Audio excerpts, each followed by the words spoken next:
state media have reported a drone attack caused a fire at another oil refinery in southern Russia. It happened near the Black Sea port of Novorossiysk in the early hours of this morning.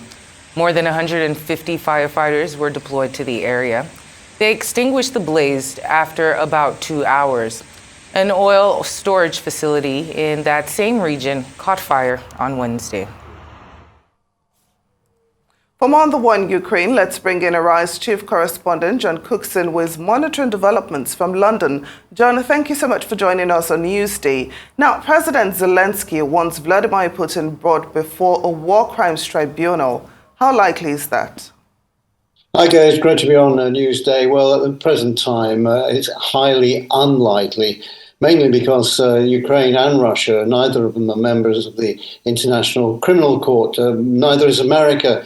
The UK and Nigeria are, and 100 plus countries are, but without membership, it's going to be extremely difficult for Ukraine to push this. Although I have to say that the International Criminal Court have issued an arrest warrant for President Putin earlier this year, and that was to do with the unlawful deportation of children from Ukraine to Russia. But as far as things stand at the moment, the ICC is unable to prosecute anyone for what's termed aggression, in other words, an invasion, in this case Russia against Ukraine. And the other big problem is a question of getting Putin into court. I mean, he's not going to surrender himself to the Hague, and he may be arrested in another country, and this was an issue recently when he was invited to attend a BRICS conference in South Africa, and the South African president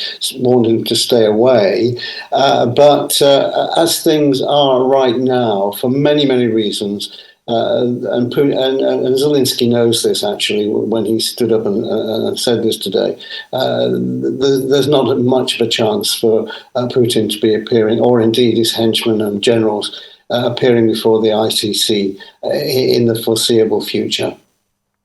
And there's also that surprising claim that came through today from Moscow about the drone attack yesterday on the Kremlin. Could you tell us more about that?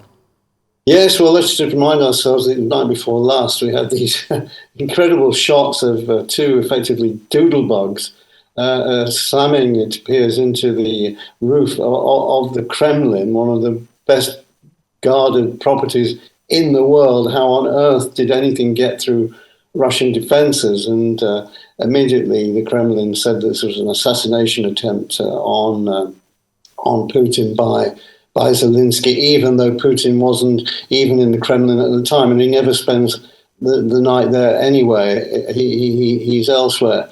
So this seems to be a fabricated story by the Russians to protect the Russian image of how did these drones actually got through. So the big surprise today is that the Kremlin is now blaming America for the attack, saying, in fact, the spokesman said that decisions are made not in Kiev, but in Washington. And Kiev just does what it's told by Washington. Now, this is straight out of the Kremlin playbook. I mean, for years now, they've been saying that America is playing a proxy war with Russia in Ukraine and using Ukrainian territory. So this just fits the narrative which the Kremlin can now sell to the Russian people, that America was actually behind this attack the other night. Well, in the meantime, Ukraine fears reprisals for the drone attack on the Kremlin. Can you tell us more about these attacks in Kiev? Well, sadly, there was an attack last night down in the south on Kherson city in Ukraine. 23 dead there, where the Russian rockets and drones slammed into a supermarket and railway station. There was also drone attacks and rocket attacks in Odessa. Both areas I was in recently, and even when I was there in March, these attacks are so regular. So it's hard to say whether this was a direct strike by Russia in revenge for the attack on the Kremlin. It's hard to say because these events are almost every night in that part of the world. Also, there were drone attacks, as you said in the intro, in Kiev, although the Ukrainian defense authorities claim to have shot most of the drones down, or all of the drones down, so there were no injuries there. All right, John, is there any further updates on that anticipated big military push by Ukraine to finally oust the Russian forces?